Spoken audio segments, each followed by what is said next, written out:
నమస్తే నేను Priya welcome to GBRC news. స్త్రీ శక్తి పేరుతో ఆటో వాళ్ళ భుక్తికి ఎసరు పెట్టిన కూటమి ప్రభుత్వం.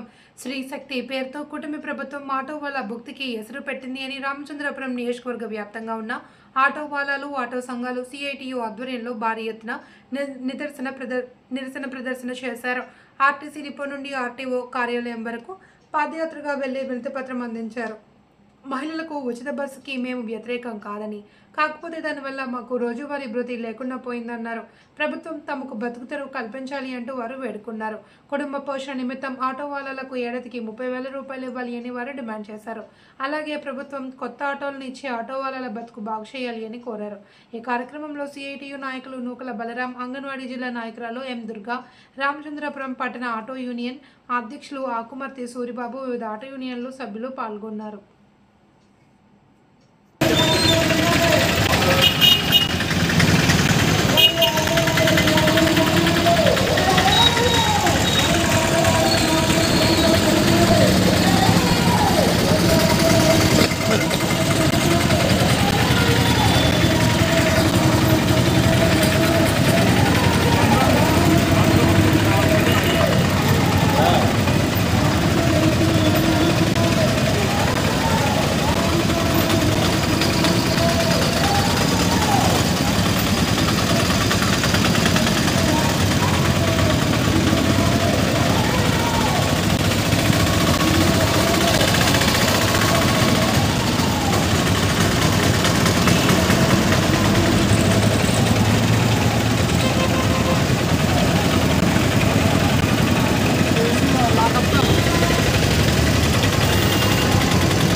ఆటో కార్మికుల ఐక్యత సమస్యల పరిష్కారం అయ్యేంత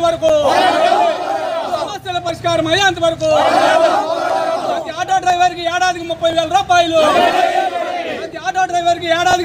రూపాయలు అమలు చేయాలి సంక్షేమ బోర్డు అమలు చేయాలి సంక్షేమ బోర్డు రద్దు చేయాలి జీవో నెంబర్ 21ని రద్దు చేయాలి రద్దు చేయాలి ఏటీసీ సెంటర్లను రద్దు చేయాలి ఏటీసీ సెంటర్లను ఏర్పాటు చేయాలి సంక్షేమ బోర్డు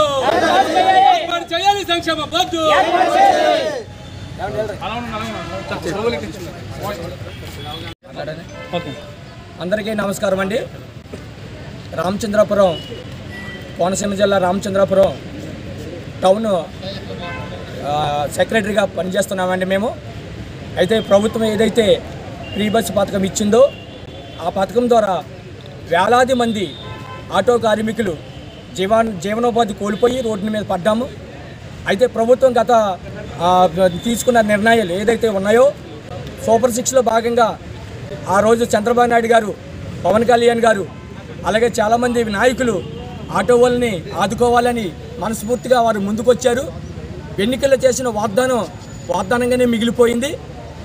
మేమేం కోరుతున్నామంటే ప్రభుత్వాన్ని, ఖచ్చితంగా మేము జీవనోపాధి కోల్పోయాము, తన ద్వారా మాకు జీవనోపాధి కల్పించాలని మనస్ఫూర్తిగా ప్రభుత్వాన్ని కోరుకుంటున్నాం. మేము ప్రభుత్వానికి వ్యతిరేకంగా ఏ యొక్క కార్యక్రమం చేపట్టలేదండి. ఈ కార్యక్రమం అంతా కూడా శాంతియుతంగానే పరిష్కరించుకోవాలి అని శాంతియుత ర్యాలీగా మేము రామచంద్రపురంలో చేయడం జరిగింది. అలాగే మా టౌన్లో ఉండే నాయకులు, ఆటో సంఘాలు, అలాగే చుట్టుపక్కల ఉన్న వివిధ ఆటో సంఘాల వారు కూడా మాకెంతో సహకరించారు. అలాగే మా యొక్క రామచంద్రపురం నియోజకవర్గంలో ఉన్న మంత్రి గారు ఏదైతే ఉన్నారో ఆయన కూడా ఆటో యొక్క సమస్యల కొరకు ఆయన కూడా పోరాడుతున్నారు, మాకు మాట ఇచ్చారు. అలాగే మేము కూడా ఈ యొక్క సంవత్సరానికి 30,000 రూపాయలు ఇవ్వాలని ప్రభుత్వాన్ని డిమాండ్ చేస్తున్నాం.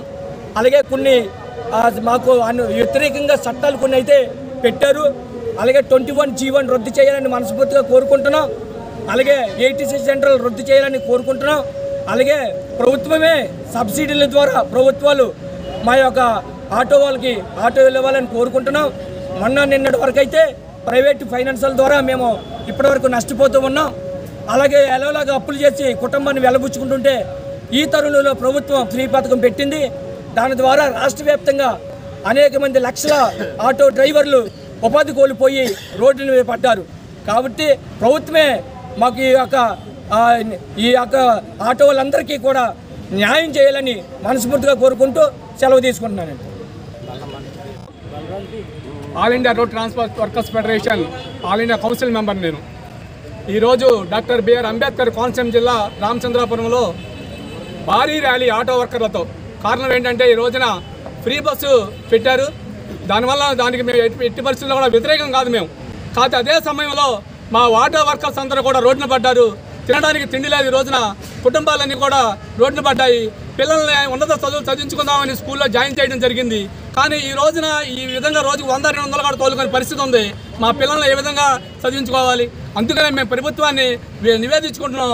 ఏంటంటే ఏదైతే మా ఆటో డ్రైవర్ లైసెన్స్ ఉన్న ప్రతి ఆటో డ్రైవర్ కూడా ఏడాదికి 30,000 రూపాయలు ఇవ్వాలని చెప్పని, అదేవిధంగా సంక్షేమ బోర్డు ఏర్పాటు చేయాలని చెప్పని, ఏదైతే జీవో నెంబర్ 21 ఉందో దాన్ని రద్దు చేయాలని చెప్పని, ఈ మధ్యన ఏటీసీ సెంటర్లో ప్రైవేట్ పరంగా ఇచ్చేసి మొత్తం ఫిట్నెస్ కానీ లైసెన్స్ ఇది కానీ ఫిట్నెస్ ఏటీసీ సెంటర్ ద్వారా జరిపిస్తున్నారు. దానివల్ల మాకు చాలా అన్యాయం జరుగుతుంది. 1,000-2,000 రూపాయలు లంచాలు తీసుకుని చేస్తున్నారు.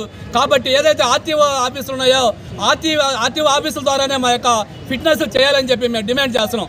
అదేవిధంగా ఏదైతే మా పిల్లలకు సంక్షేమ బోర్డు ఏర్పాటు చేసి చదువులుగా ఎన్ని కూడా ప్రభుత్వమే నిర్వహించాలని చెప్పని మేము కోరుతున్నాం. అంతేవిధంగా కాకుండా ఏదైతే ఈ రోజున ఆటో కార్మికులు ఉన్నారో వాళ్ళందరికీ కూడా సంక్షేమ బోర్డు ఏర్పాటు చేయాలి అని చెప్పి మేము డిమాండ్ చేస్తూ సెలవు తీసుకున్నాం.